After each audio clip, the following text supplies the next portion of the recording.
The NPs who burn out the fastest are usually the ones trying the hardest to do the right thing. They're not careless, they're not lazy, they're not cutting corners. They're conscientious. And if that's you, this video is for you. I'm Candace, a family nurse practitioner and a primary care workflow strategist. I work with NPs who care deeply about their patients, but they're quietly burning themselves out trying to practice ethically inside of systems that were never designed to support that level of care. Let's name this pattern. Conscientious NPs tend to overdocument, recheck labs just one more time, stay late to close the loop on unfinished business, and carry their charts mentally long after the workday ends. It's not because they're inefficient, but because they're afraid of missing something that could harm the patient. And that fear doesn't come out of nowhere. Most conscientious NPs were trained implicitly or explicitly that mistakes are personal failures, missed details are moral failures, and slowing down is a liability. So you compensate. You document more than what's necessary. You double check what you already know. You do things yourself because at least you know that you're going to get the job done right. This is not overworking. This is over responsibility. And in revenue-driven systems, that trait gets quietly exploited. Here's the part that no one says out loud. A lot of what looks like high standards in overwhelmed NPs is actually fear-based practice. There's fear of missing a diagnosis, of getting a complaint, being blamed, being the one whose charts get audited. So the response is more documentation, more checking, less delegation, fewer hard stops on when the workday ends.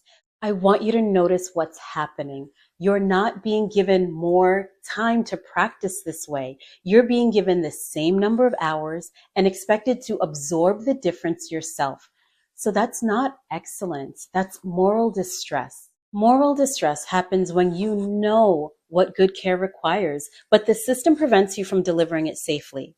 And primary care is constantly putting you in these impossible trade-offs. There's throughput versus care. There's speed versus safety. There's volume versus thinking. So you attempt to compensate internally by trying to reconcile competing objectives. You try to become faster and more thorough, efficient and deeply careful, productive and ethically grounded. But that's not a skill problem. That is a structural conflict. And when conscientious nurse practitioners internalize that conflict, they assume if I were better, this wouldn't feel so hard. But there's no amount of experience that will resolve an impossible design. And this is exactly why the NP Workflow and Survival Guide focuses on structure, not mindset. It walks you through how to protect the care that you deliver to your patients by deciding where the work lives during the day so that ethical practice doesn't automatically require self-sacrifice. It's linked below. At some point, conscientious nurse practitioners get the same advice. You have to care less. You can't take it so personally. You need a thicker skin. But that advice is dangerous because it implies that the problem is your ethics, not the system exploiting them. Caring less doesn't make practice safer. It just creates distance. And for many NPs, that distance feels like a violation of why they went into practice in the first place. You don't need to abandon your values. You need protection for them. Conscientious NPs don't need more grit, more resilience training, or more emotional numbing. What they need is structure so that decisions are not made in a panic. Systems so that work doesn't default to personal time, and language so that expectations can be clarified without conflict.